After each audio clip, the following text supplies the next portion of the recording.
Alma chapter 19. Lamoni receives the light of everlasting life and sees the Redeemer.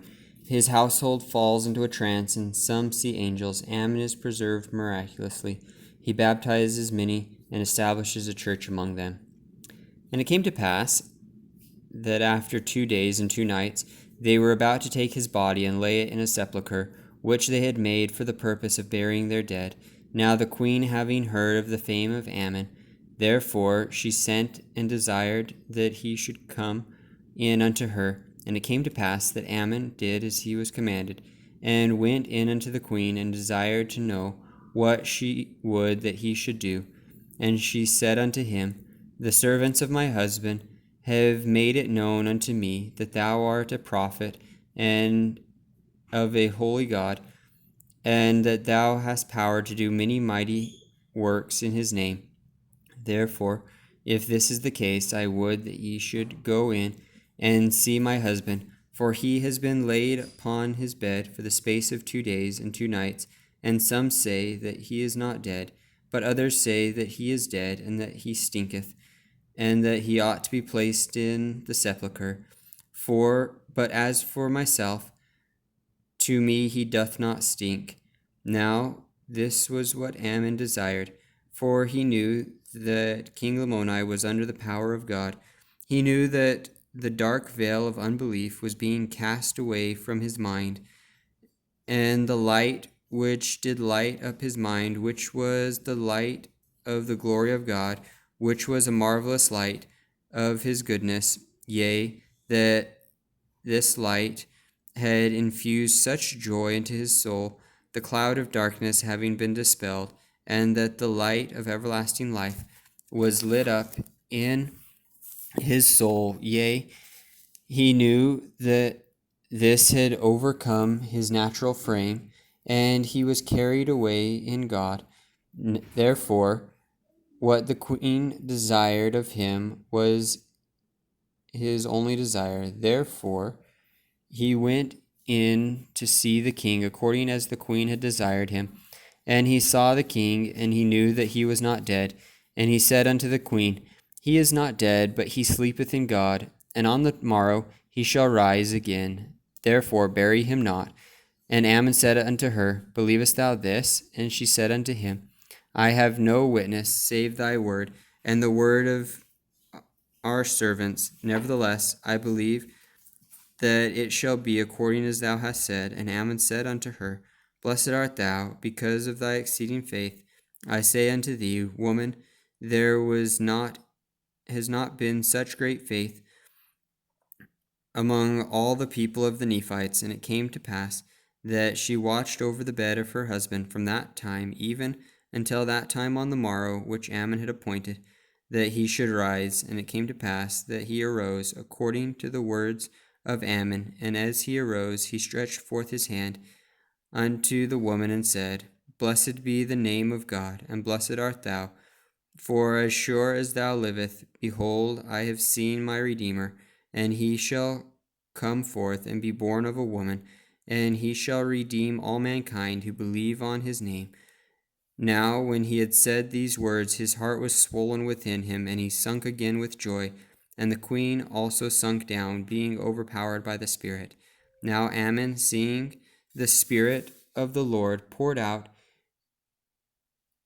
according to his prayers upon the Lamanites, his brethren, who had been the cause of so much mourning among the Nephites, or among the people of God, because of their iniquities and their traditions, he fell upon his knees and began to pour out his soul in prayer and thanksgiving to God for what he had done for his brethren, and he was also overpowered with joy.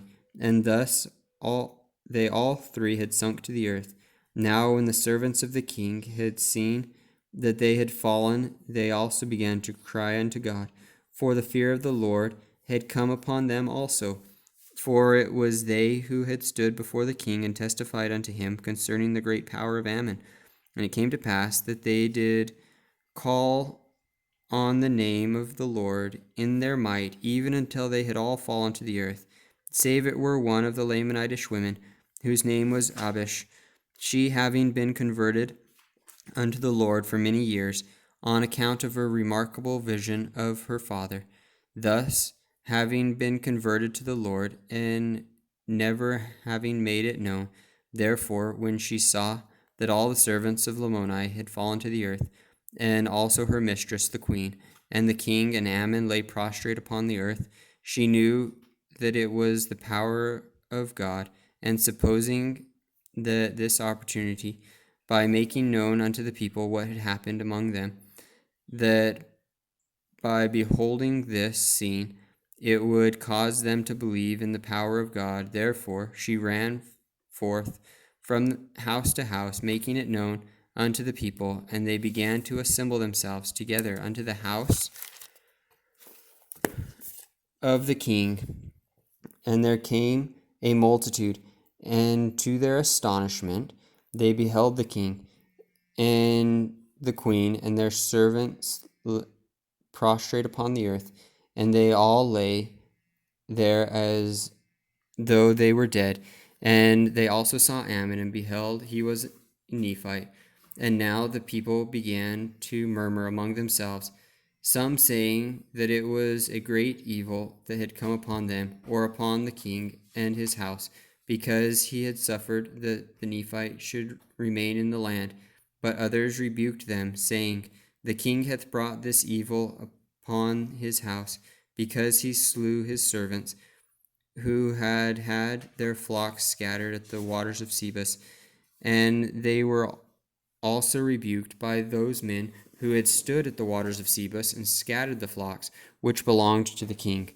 For they were angry with Ammon because of the number which he had slain of their brethren at the waters of Sebus, while defending the flocks of the king. Now one of them, whose brother he had slain with the sword of Ammon, being exceedingly angry with Ammon, drew his sword, and went forth that he might let it fall upon Ammon to slay him. And as he lifted the sword to smite him, behold, he fell dead. Now we see that Ammon could not be slain, for the Lord had said unto Mosiah his father, I will spare him, and it shall be unto him according to thy faith. Therefore Mosiah trusted him unto the Lord. And it came to pass that when the multitude beheld that the man had fallen dead, who lifted the sword to slay Ammon, fear came upon them all, and they durst not put forth their hands to touch him, or any of those who had fallen.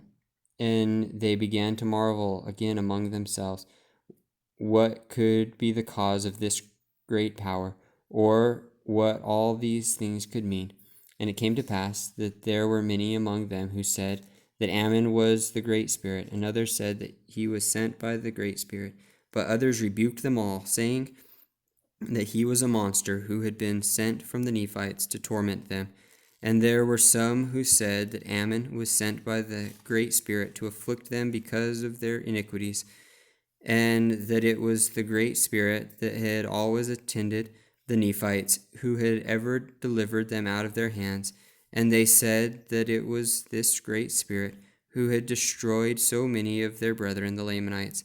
And thus the contention began to be exceedingly sharp among them. And while they were thus contending, the woman servant who had caused the multitude to be gathered together came, and when she saw the contention which was among the multitude, she was exceedingly sorrowful, even unto tears. And it came to pass that she went and took the queen by the hand, that perhaps she might raise her from the ground. And as soon as she touched her hand, she arose and stood upon her feet, and cried with a loud voice, saying, O blessed Jesus, who has saved me from an awful hell, O blessed God, have mercy on this people. And when she had said this, she clapped her hands, being filled with joy, speaking many words which were not understood. And when she had done this, she took the king Lamoni by the hand, and behold, he arose and stood upon his feet. And he immediately, seeing the contention among his people, went forth and began to rebuke them, and to teach them the words which he had heard from the mouth of Ammon. And as many as heard his words believed and were converted unto the Lord.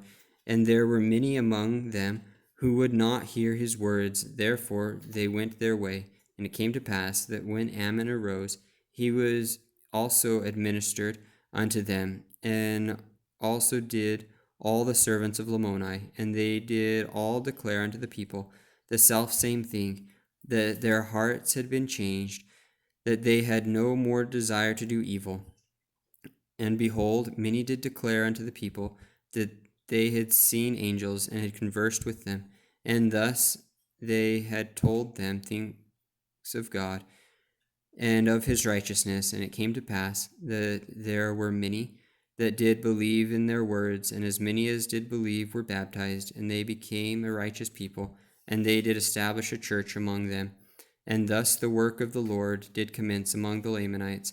Thus the Lord did begin to pour out his Spirit upon them, and we see that his arm is extended to all people who will repent and believe on his name.